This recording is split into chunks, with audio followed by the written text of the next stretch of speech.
En el año 160 después de Cristo, Roma era un imperio consolidado. Era la primera potencia del mundo, pero la paz y la prosperidad propiciaron una peligrosa autocomplacencia. Sus enemigos lo percibieron, y el emperador Marco Aurelio hubo de levantar en armas al imperio para luchar por la supervivencia. En el siglo III después de Cristo, mientras el imperio romano trataba de evitar las invasiones y se enfrentaba al creciente poder de la cristiandad, un emperador emergió del caos. Su nombre, Trajano Decio, un líder que no dudó en recurrir a la guerra y a los dioses paganos. Eran muchos los pueblos que buscaban la destrucción de Roma. El Imperio Romano, la ira de los dioses.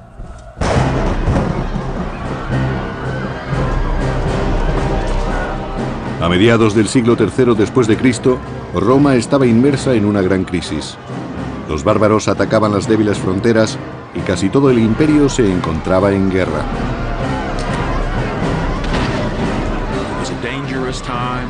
Fue una época de mucho peligro y tensión para el imperio. Los romanos no sabían qué hacer para que su gobierno les protegiera. Durante los últimos 200 años se habían acostumbrado a la paz y a la prosperidad. Desesperados, muchos ciudadanos romanos recurrieron a los dioses paganos para que les libraran de los peligros de la guerra. Pero muchos otros encontraron el consuelo en una nueva religión, el cristianismo. A mediados del siglo III, el cristianismo era la religión que más rápidamente se extendía por el Imperio Romano. Todavía no contaba con muchos fieles, solo unos cientos de miles, pero era la religión que más se hacía sentir. Los nuevos creyentes renunciaban a sus antiguos dioses mediante una ceremonia. Se describe en un catecismo del siglo II. Bautizad en agua viva. Pero si no tenéis agua viva, entonces bautizad con otra agua. Y si no podéis hacerlo en el frío, hacedlo en el calor. En el nombre del Padre, del Hijo y del Espíritu Santo. En este ritual de purificación, los romanos nacían de nuevo. Esta vez como cristianos. Creían que su Dios era el único y verdadero y rechazaban las religiones tradicionales. Al mantenerse fieles a esta fe, los cristianos tuvieron que arreglárselas para sobrevivir. Solo eran una minoría en la sociedad de aquella época. La mayoría de los ciudadanos del imperio no eran cristianos. Creían en la religión tradicional romana y en sus numerosas deidades. Los cristianos dependían de la buena voluntad del emperador para conseguir protección.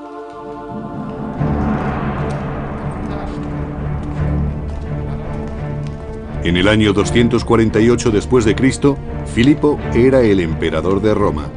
Fue uno de los líderes más tolerantes, pues recibió en palacio a muchos jefes cristianos. Filipo no era demasiado fiel a las tradiciones y dialogaba con personas muy diversas, incluso con los cristianos, aunque sabemos que él no lo era. Filipo no manifestaba un interés especial por la nueva religión, pero su general de confianza, Trajano Decio, la rechazaba radicalmente. La característica más destacable de la personalidad de Decio es que era extremadamente tradicional. Era un pagano convencido y tenía una visión casi mística de los valores romanos. Por eso rechazaba cualquier cosa que se considerase contraria a las costumbres romanas, pues las consideraba un grave peligro. Decio temía que el trato favorable de Filipo hacia los cristianos enfureciera a sus dioses. Eso empeoraría la crisis que se propagaba por el imperio. Los soldados romanos se amotinaban en Siria, Germania y Moesia, las modernas Bulgaria y Serbia. Una nueva tribu de bárbaros, los godos, había cruzado el Danubio adentrándose en el imperio. No era el mejor momento para enemistarse con los dioses.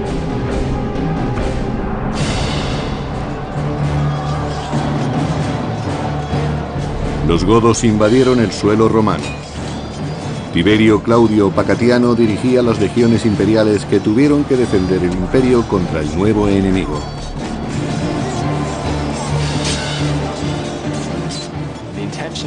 Los romanos eran conscientes de las intenciones de los godos y estaban preparados para defender el imperio, pero no pudieron prever la intensidad ni la duración de los ataques enemigos y tampoco imaginaban la extensión del territorio romano que sería invadida.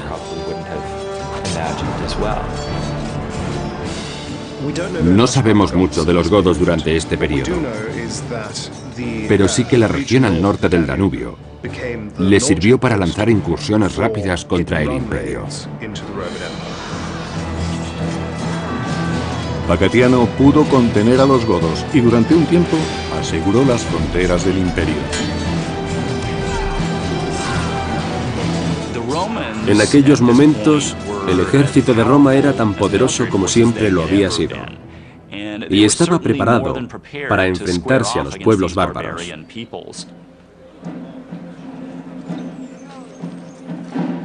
Pero en sus campañas, los soldados se cansaban de recibir órdenes de un lejano emperador y prefirieron elegir el suyo propio, Pacatiano, para que sustituyese a Filipo en Roma. Pacatiano se convirtió así en un personaje abyecto de la escena política, el usurpador. El usurpador es alguien que se convierte en emperador por medios ilícitos, o que accede al trono apoyado por el ejército. Al fin y al cabo, era el ejército el que nombraba y deponía a los emperadores. El Senado romano se limitaba a legitimar al emperador, reconociendo su derecho a gobernar. Pero sin la ayuda de los soldados, el emperador no podía durar mucho. Como usurpador, Pacatiano era consciente de que solo tenía el apoyo de las legiones. Era lo único que podía llevarle a ocupar el trono de Roma.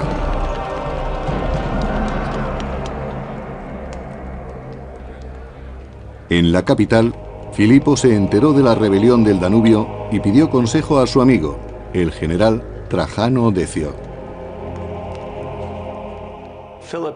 Filipo perdía el apoyo de los militares y su posición en el imperio se estaba deteriorando. Debía enfrentarse personalmente a la revuelta y tenía que hacerlo deprisa. Filipo acudió al Senado para pedir consejo, pero la mayor parte de los senadores tuvo miedo de manifestarse. Solo el general Decio dijo: dejemos que las cosas sigan su curso. En el Danubio, Decio trató de infundir confianza en Filipo, pero fue en vano. El emperador tenía motivos para estar preocupado. Filipo estaba intranquilo. Las legiones de Pacatiano, situadas al norte del Danubio, contaban con los soldados más duros y experimentados del Imperio Romano, y también con los mejores jefes. Filipo era consciente de la influencia de Pacatiano. Representaba una gran amenaza para él.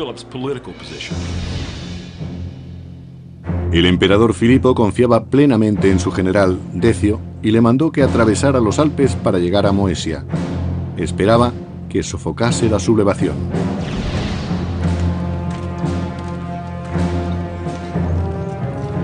Pero antes de que Decio llegara a Moesia, estalló un motín entre los legionarios de Pacatiano. La región donde se encontraban Pacatiano y sus soldados estaba sometida a los ataques de los bárbaros.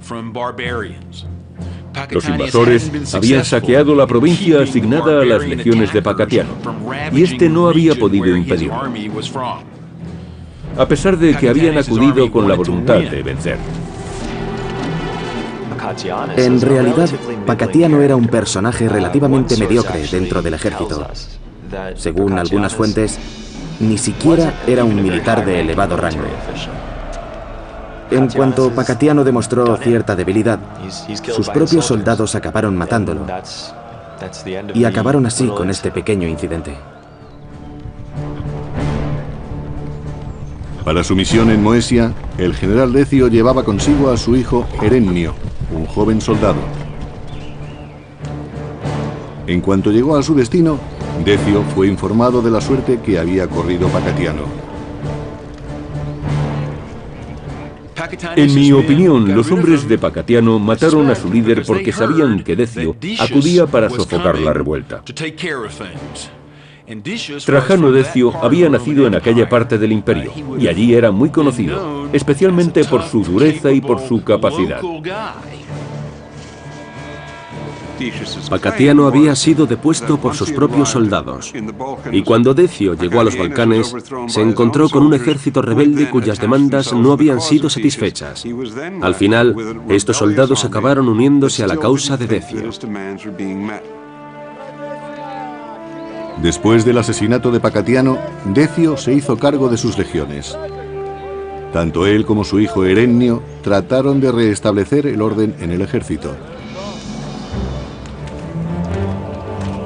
Pero los soldados amotinados tenían otros planes para Decio. Un ejército tiene pocas formas de conseguir que se escuchen sus quejas. Y normalmente su modo de hacerse oír es amotinarse o sublevarse contra su general. Los soldados reclamaban una persona más capaz que Filipo para proteger las fronteras romanas y proclamaron emperador al general Decio. Era lógico.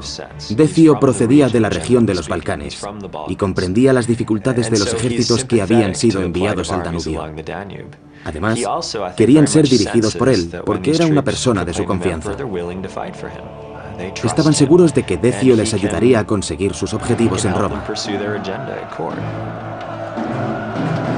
De este modo, Decio, apoyado por su hijo Herennio, se convirtió a su vez en usurpador. Aunque Filipo era un antiguo amigo, el general Decio deseaba que Roma recuperase su gloria y pensó que aquella era la única manera de conseguirlo.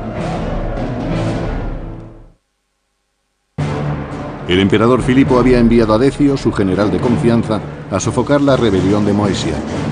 Pero Decio inició otra revuelta cuando sus soldados lo proclamaron emperador.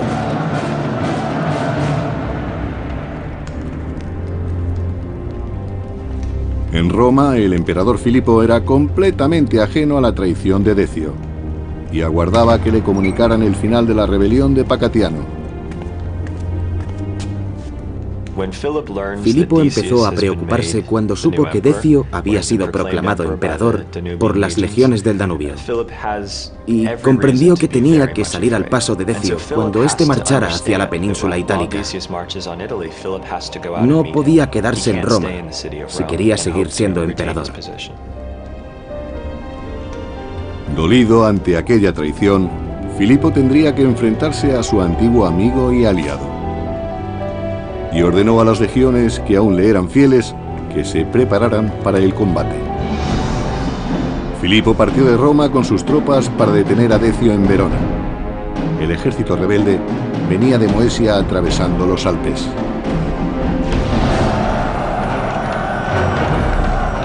El emperador Filipo y el general Decio se enfrentaron en una sangrienta batalla.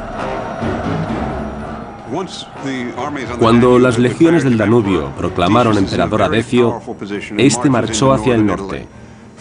Filipo fue a su encuentro, pero su ejército era menos numeroso.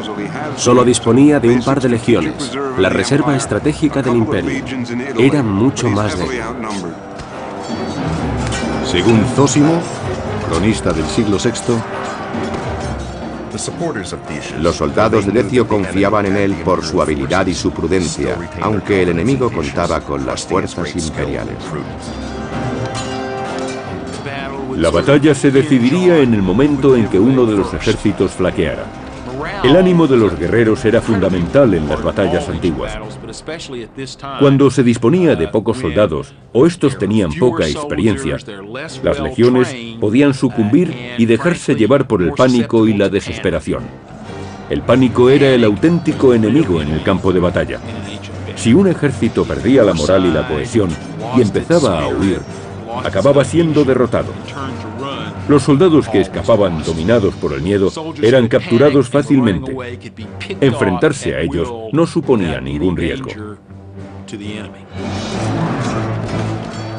Cuando los ejércitos se enfrentaron, Decio consiguió una victoria fácil. No conocemos los detalles precisos, pero sí las grandes diferencias que había entre los dos bandos. Filipo no tenía ninguna oportunidad. Filipo murió en la batalla de Verona cuando su ejército fue derrotado. Decio, antiguo general y confidente de Filipo, estaba ansioso por regresar a Roma, esta vez como emperador.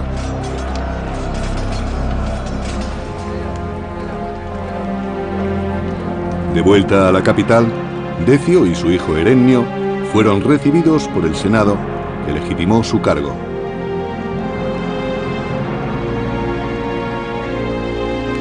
Decio también creía que para restaurar la seguridad de Roma había que recuperar los valores tradicionales. Igual que les ocurría a otros muchos dirigentes, Decio pensaba que debían recuperarse las tradiciones y la religión pagana. Así regresaría a la gloria. La crisis a la que se enfrentaba el imperio, las numerosas guerras civiles y las campañas en el extranjero exigían que los romanos mantuvieran una buena relación con los dioses. Dispuesto a superar la crisis de los tiempos de Filipo, el Senado dio la bienvenida al severo gobierno de Decio y a los rituales paganos. La religión tradicional romana era un conjunto de rituales y sacrificios paganos. Y no adoraban a un solo dios, sino a las antiguas deidades de la mitología.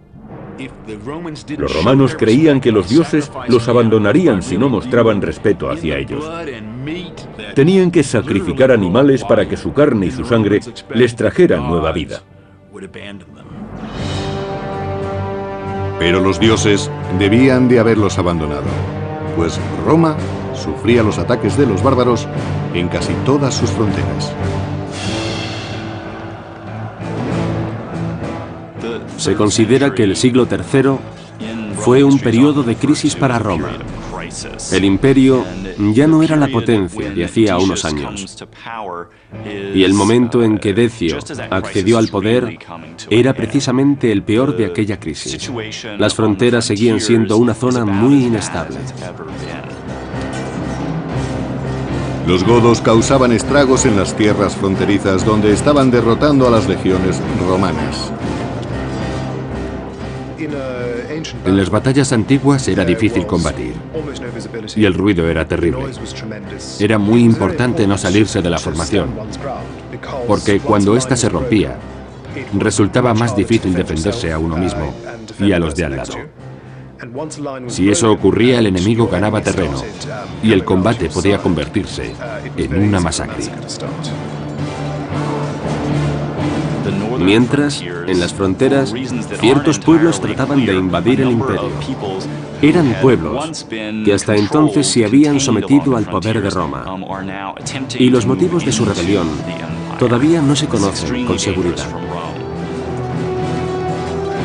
Si no se ponía remedio, las fronteras del imperio se hundirían.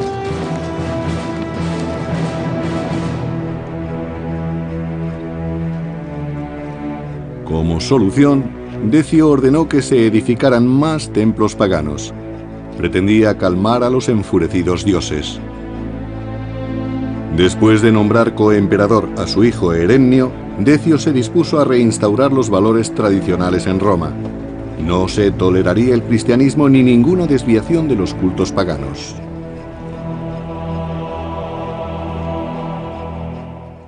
Los romanos creían profundamente en el poder del pasado.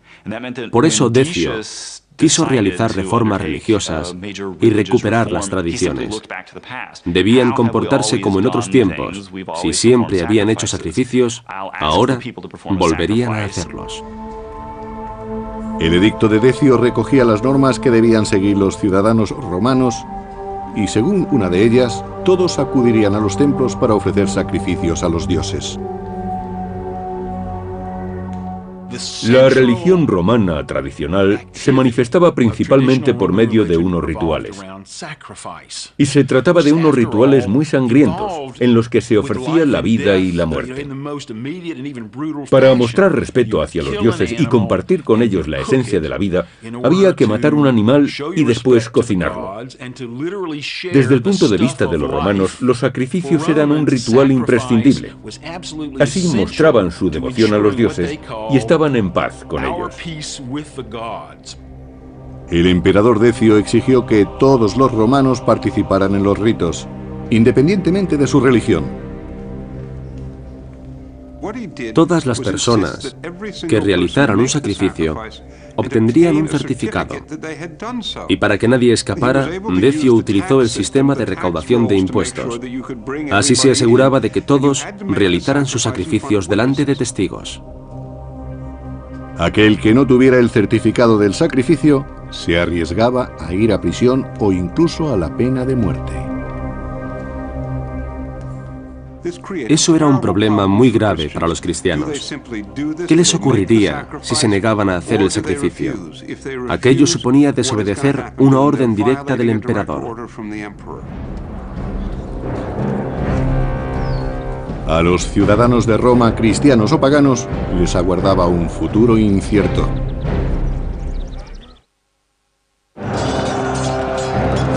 El nuevo emperador se dispuso a proteger al imperio de la creciente población cristiana. El pagano Decio y su hijo Herennio emitieron unos severos edictos para que todos los ciudadanos realizaran sacrificios.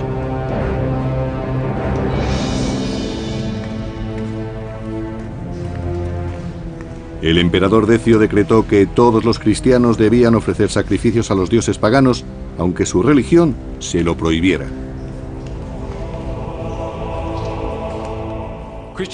Los cristianos no podían ofrecer esos sacrificios. Era un pecado contra su religión y los condenaba al fuego eterno. Sin el certificado de los sacrificios serían torturados o condenados a muerte. Los cristianos se enfrentaban a una elección imposible entre el emperador y su religión. No podían ser creyentes y ofrecer un sacrificio a lo que consideraban demonios. Pero hubo cristianos que encontraron el modo de salir airosos. Algunos obtuvieron el certificado mediante sobornos y otros realizaron el sacrificio. Esperaban que Dios les perdonara su pecado en tiempos tan difíciles.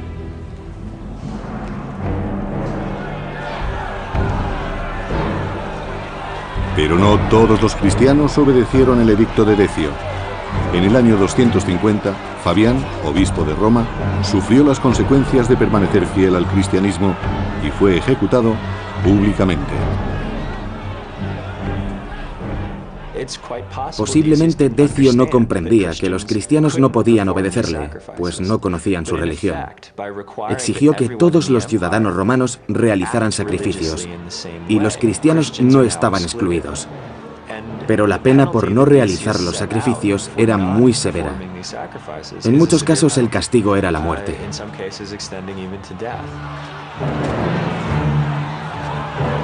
Eusebio de Cesarea, cronista cristiano del siglo IV, escribió sobre los martirios y las persecuciones. Estoy admirado por su perseverante valor, pues manifiestan abiertamente la profesión de su fe. Los mártires no flaqueaban, sino que alzaban sus ojos y no temblaban ni tenían miedo. Lactanio, cronista del siglo III, criticó duramente al emperador. Decio, bestia maldita, vino al mundo para turbar a la Iglesia. ¿Quién, sino un loco, condenaría una religión? Conforme aumentaba la represión, muchos cristianos no tuvieron las mismas fuerzas que los mártires y prefirieron someterse y conservar la vida.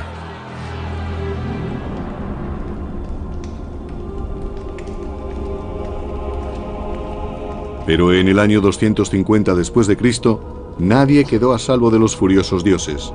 En poco tiempo, una peste mortal e incontrolable asoló el imperio. No sabemos mucho sobre aquella peste. No se sabe de qué clase era, si era la peste bubónica u otra diferente. Ni siquiera los inocentes pudieron escapar del azote de la terrible plaga.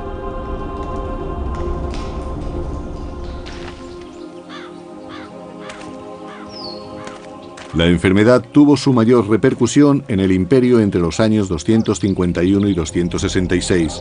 Solo en la ciudad de Roma, miles de personas morían cada día. No disponían de los medicamentos adecuados, solo de algunas plantas. Las cebollas tienen un efecto antibiótico suave, pero ante las plagas, especialmente si eran víricas, no había defensa.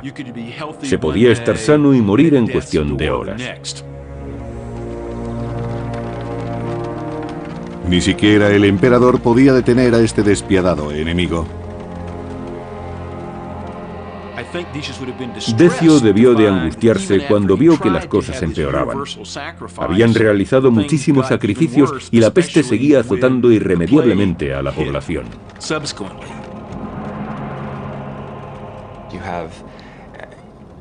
Había cadáveres en descomposición y extremidades por todas partes. Las ciudades estaban repletas de muertos. Los que seguían vivos estaban desesperados. No sabían qué sería de ellos ni del imperio, ni cuál era la causa de sus penalidades.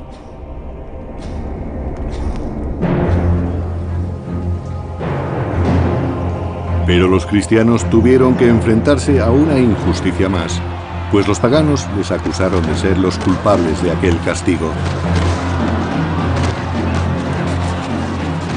Naturalmente, necesitaban encontrar culpables, y lo más fácil era acusar a los cristianos. Es muy posible que las persecuciones se intensificaran a causa de la peste.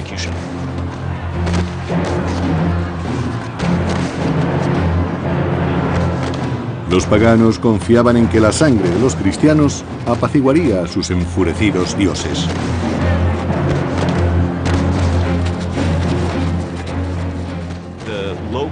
Los romanos decidieron volverse contra los ciudadanos que no seguían las tradiciones, y literalmente los mataron uno tras otro. Los perseguían por todos los territorios del imperio, y cuando los encontraban, los llevaban a juicio y los ejecutaban. Las persecuciones debilitaron muchas comunidades cristianas. Incluso la comunidad de Éfeso, en la moderna Turquía, fue testigo de esta violencia desproporcionada. Según relata el cronista del siglo XIII, Jacobo de Vorágine, cuando Decio llegó a Éfeso, ordenó a los cristianos que hicieran sacrificios. De lo contrario, serían condenados a muerte. Había 7 cristianos que no querían obedecer, y Decio les impuso un cruel castigo. Está descrito en los manuscritos medievales cristianos y musulmanes. Decio los metió en una cueva y la selló con rocas. Los cristianos morían de hambre entre sus paredes por falta de alimentos. La leyenda cuenta que los 7 mártires durmieron en la cueva durante 208 años para despertar cuando un emperador cristiano gobernaba en Roma. Muchos de los cristianos del imperio tuvieron que huir a lugares deshabitados.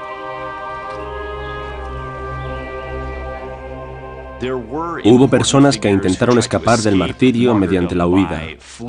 Esa medida no estaba mal vista por la Iglesia, que nunca animó a sus fieles a que se convirtieran en mártires. Si querían conservar la vida para que la comunidad cristiana no pereciera, era lógico que trataran de escapar al campo. Pero en la zona de las fronteras, estos desafortunados fugitivos eran buscados y apresados por las tribus bárbaras. El ejército no podía ofrecer protección a todos los ciudadanos. Y cuando alguien abandonaba su comunidad, estaba expuesto a muchos más peligros. Por supuesto, no podían llamar y denunciar las agresiones. Supongo que los cristianos sufrieron mucho. Habían huido de la persecución y ahora corrían peligro en las fronteras.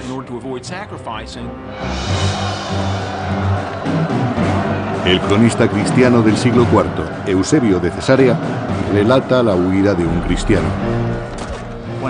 Un hombre huyó a las montañas con su mujer y nunca regresó. Sus hermanos cristianos los buscaron, pero no los encontraron, ni a ellos ni a sus cadáveres. Muchos de los que huyeron fueron capturados por los bárbaros. El imperio parecía estar todavía más desorganizado que cuando Decio accedió al poder. Los dioses enfurecidos, la peste y los ataques de los bárbaros eran una grave amenaza para el futuro del mundo civilizado. Los soldados se desanimaban angustiados por la incertidumbre y los invasores seguían amenazando las fronteras de Roma.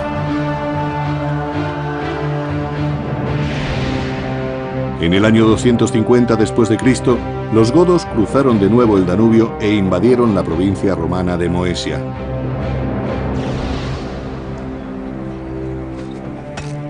Los godos estaban dirigidos por un caudillo muy enérgico, Niba, que contaba con la lealtad de su tribu.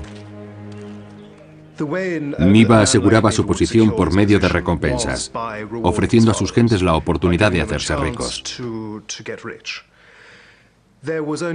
Al norte del Danubio, los bárbaros no habían encontrado muchas riquezas ni grandes ciudades que saquear. Pero en el sur estaban las ciudades romanas, una fuente casi ilimitada de cautivos, tesoros y moneda acuñada. Según relata el cronista Jordanes del siglo VI, el rey godo planeaba desposeer de sus riquezas al imperio. Niba dividió su ejército en dos mitades. Él permaneció en el Danubio con 70.000 hombres y envió al resto de sus guerreros a Moesia. Sabía que la ciudad no estaba bien protegida.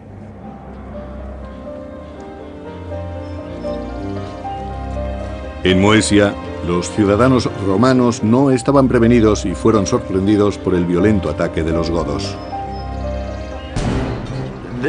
Las tribus bárbaras se dedicaron al saqueo y a la captura de esclavos. Y los romanos enseguida se dieron cuenta de que los invasores contaban con un ejército fuerte y organizado. Se llevaban todo lo que encontraban y destruían lo que no podían llevarse consigo. Además, los godos aprovecharon una gran ventaja. Disponían de un excelente sistema de carreteras a lo largo del Danubio. Estas conducían a las ciudades y los bárbaros pudieron saquearlas fácilmente y llevarse el botín al norte. Los godos estaban dentro de las fronteras imperiales. Las legiones debían darse prisa en detenerlos antes de que llegaran al corazón de Roma. El emperador Decio se preparó para la batalla. No quería correr riesgos y planeó cuidadosamente el ataque contra los godos. Su hijo mayor, Herennio, lo acompañaría a Moesia, y el más joven, Hostiliano, se quedaría en Roma. Hostiliano era un niño y se quedó en Roma con su madre. La razón era obvia. Si en la capital se requería la presencia de una figura imperial, Hostiliano podía representar a su padre. Aquella era la única forma de asegurar la autoridad de Decio en todo el imperio.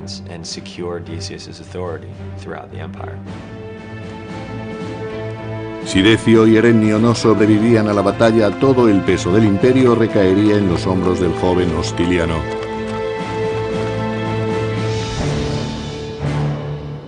Decio y su hijo se dirigieron al este para enfrentarse a Niba y a los godos. Encontraron a los invasores en Nicópolis Adistrum, en la provincia de Moesia.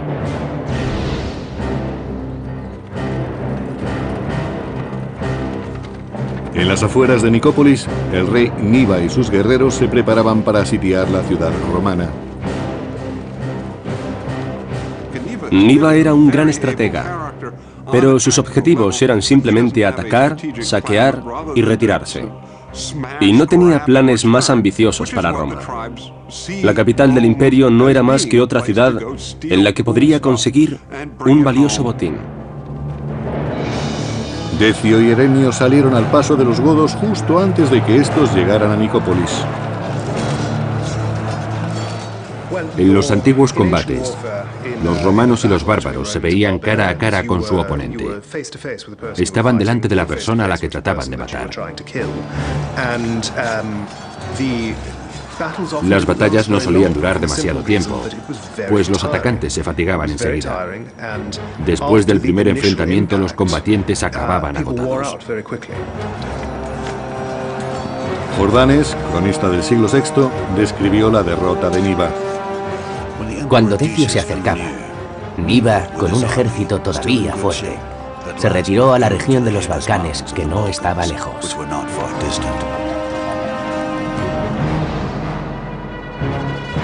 Pero los godos no siguieron retrocediendo. Se quedaron en Filipópolis, una ciudad de Tracia.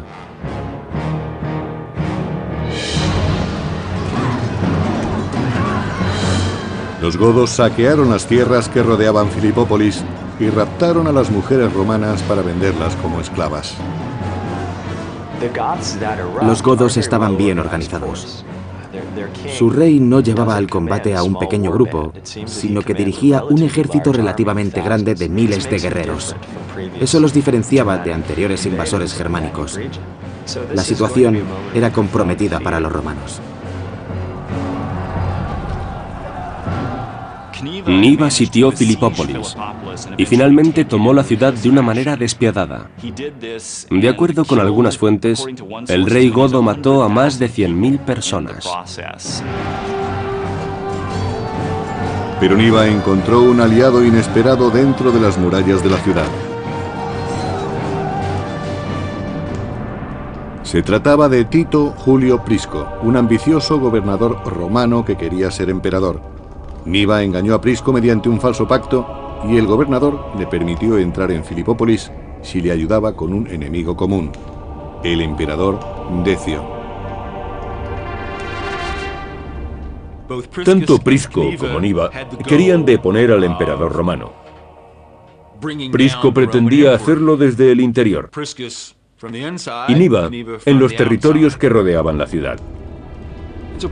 Prisco y Niba hicieron un trato que se incumplió. Prisco aseguró que su gente se rendiría si los godos le liberaban de aquellos que apoyaban a Decio, y Niba los aceptó. Los dos jefes, el godo y el romano, sellaron el trato en una ceremonia. Prisco y Niba llevaron a cabo un sacrificio y ofrecieron libaciones a sus dioses. Con esta ceremonia demostraban que serían fieles al pacto y juraban ayudarse mutuamente. Los sacrificios y libaciones eran un modo de sacralizar su acuerdo. De esta manera, su fidelidad estaría garantizada por las deidades. Pero Niba mintió. Prisco no se dio cuenta del engaño. Los godos se apoderaron de todo lo que encontraron, bienes y cautivos, y se deshicieron del resto. El emperador Decio había conseguido que los godos retrocedieran, pero en el año 250, Niba engañó a un gobernador romano para que rindiera su ciudad. Aquello provocó un enfrentamiento con Decio y su ejército. Después de que los godos saquearan y abandonaran Filipópolis, el emperador Decio persiguió al rey Niba hasta Abritus, en la Moesia romana.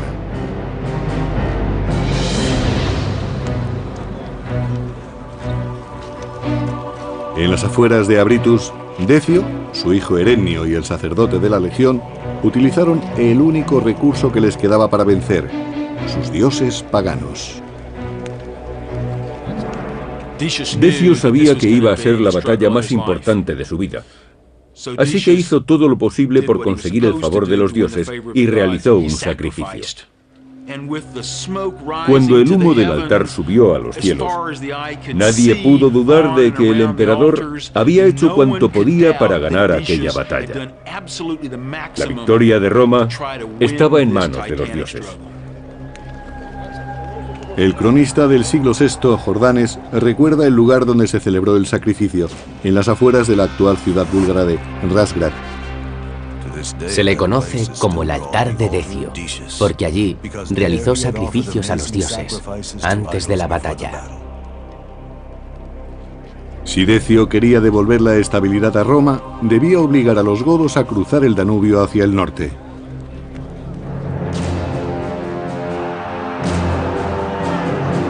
En el año 251 después de Cristo, el ejército de Decio se enfrentó a los godos en la batalla de Abritus. El terreno era húmedo y muy complicado para el ejército romano, que fue derrotado por los bárbaros. Supongo que Decio creía que iba a acabar con Niba. Pero en cambio Niba lo sorprendió, pues había guerreros ocultos en las marismas. Después le sobrepasó en las maniobras, pues luchaban en un campo de batalla al que no estaban acostumbrados los legionarios romanos. Los godos superaron muy pronto al ejército de Decio.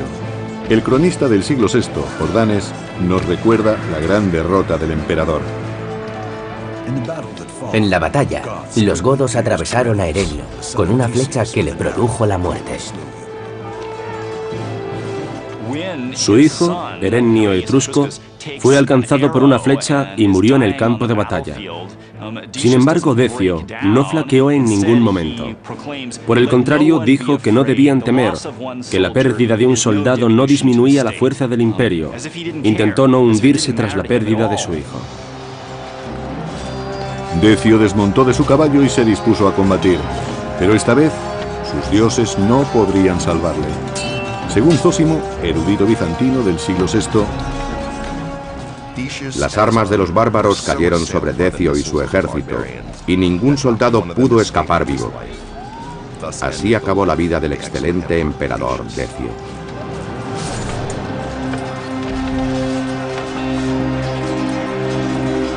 Decio fue el primer emperador de Roma que murió a manos de un ejército bárbaro.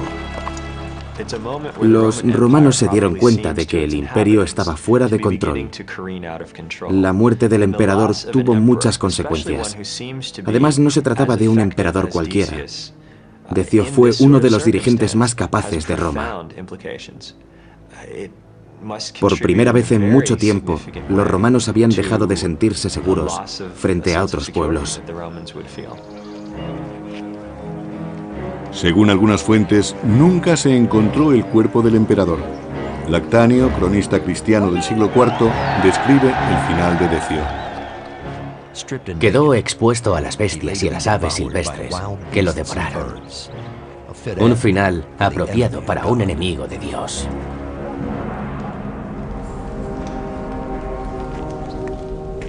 En Roma, la peste acabó con el último sucesor del emperador.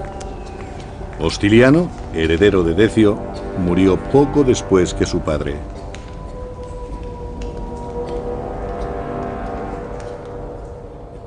La muerte del emperador y de su hijo eran señal de que los romanos habían perdido el favor de los dioses. Los ciudadanos del imperio debían de estar angustiados, pues ya no sabrían cómo agradar a sus dioses. Con la muerte del emperador Decio y de sus dos hijos, la crisis empeoró aún más. Los bárbaros se levantaron en las Galias y siguieron atacando la frontera norte del imperio. Y por el este, los invasores se asentaron en suelo romano.